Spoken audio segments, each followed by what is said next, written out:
looking for a new investment property?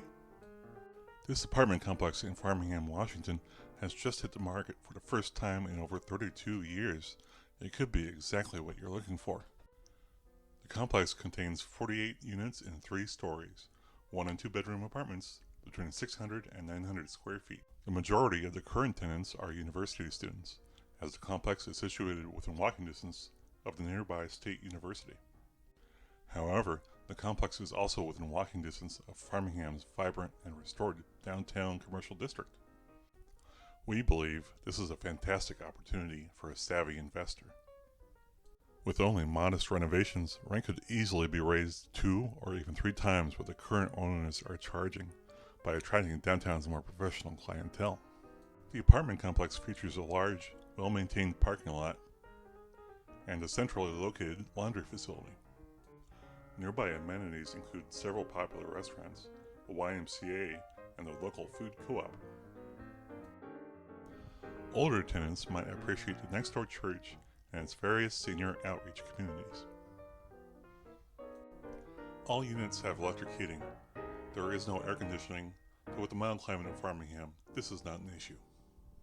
Some of the third-floor units even have a partial obstructive view of scenic Framingham Bay. In the interest of full disclosure, we are required to declare some issues that may be of concern to potential buyers. Units 101 and 102 experienced water damage during the 2019 November floods. Black mold colonies were detected in these units in 2020, but it was quickly remediated and no spores have been detected since. Apartment Unit 223 suffered a kitchen fire in 1989, though the fire was contained to this unit and has been fully repaired. Apartment Unit 418 used to be haunted. This was remediated and now shows no sign of paranormal activity. A full investigation has been performed, and we believe the matter is settled. According to records, a one Travis Sorensen would move into this unit when the apartment building was constructed in the late 1950s. It is known that Mr. Sorensen was employed as a pipe fitter at the nearby pulp mill. Other tenants described him as quiet, solitary, and a little off. Apartment records indicate that Mr. Sorensen had never filed a complaint, nor had one filed against him.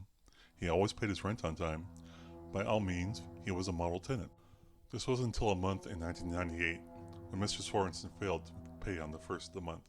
Rent was officially late on the 5th, but the landlord continued to give him the benefit of the doubt. Finally, on the 12th, the landlord became too worried and contacted the police for a welfare check. Fearing the worst, the landlord was present to unlock the door, allowing the police to enter. None of them made it very far. There was barely enough room for the front door to swing open. Then the police were met with a solid wall of junk, floor to ceiling. It took them several minutes to even notice that if you bent over, you could see a small tunnel leading through the debris. The tunnel emitted the smell of decaying flesh. Police began to clear the debris. After several hours, only a small dent in the material had been made. After several hours, the police finally gave up. Finally, a petite paramedic volunteered to enter and traverse the small tunnel. She would find many false routes. The tunnel was a maze. She would need the aid of a walkie-talkie and police drawing a map in order to find a way through. Eventually, she made it through the living room, the dining area, the kitchen, and finally into the bedroom.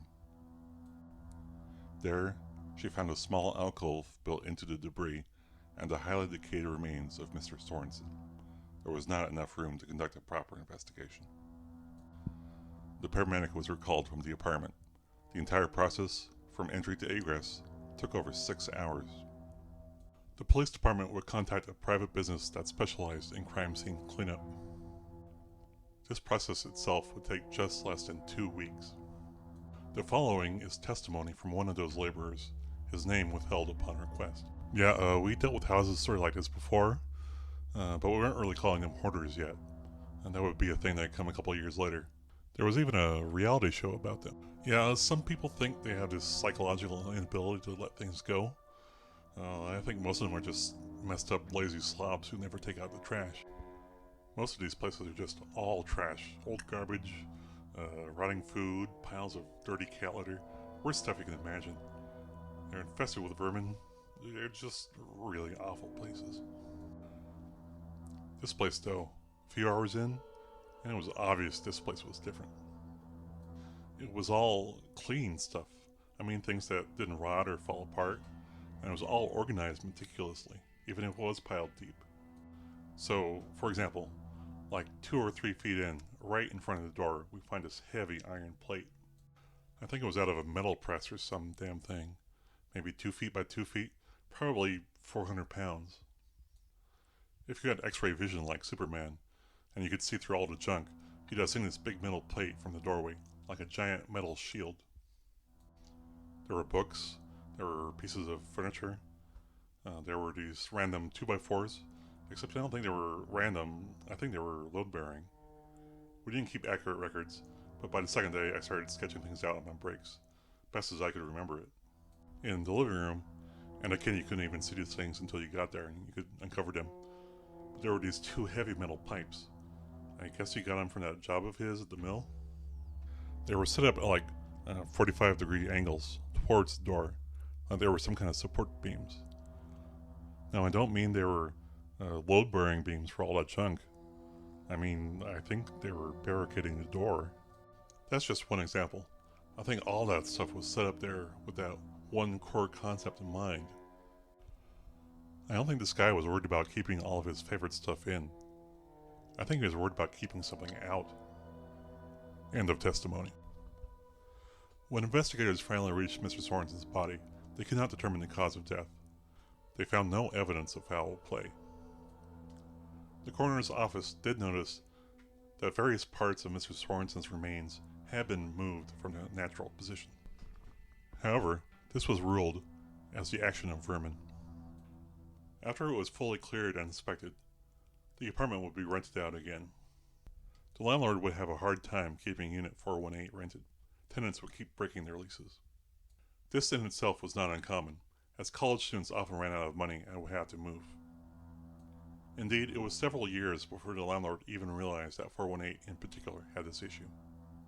This was when we became involved.